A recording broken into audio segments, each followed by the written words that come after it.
முதலமைச்சர் எதுவும் பேச மாட்டேங்கிறார். To remain silent in the face of evil is itself evil. எதுக்குடா அவனை தொட்ட? அவன் சுடு தண்ணியிலே கைய விடுவான், உன்னை சும்மாவா விடுவான்?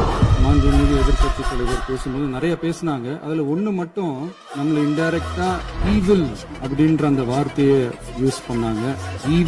ஈவில்ஸ்னு டெவில்ஸ் பேசக்கூடாது.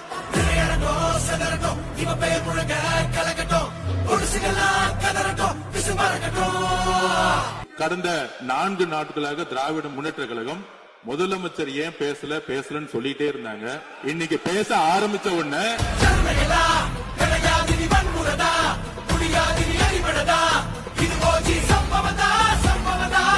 இப்பவும் சொல்றேன், மக்கள் பணத்துல இருந்து ஒரு பைசா கூட தொடமாட்டோம், தொடவும் விடமாட்டோம், தொட்டா விடமாட்டோம், இதுக்கு முன்னாடி தொட்டவங்களையும் விடமாட்டோம்.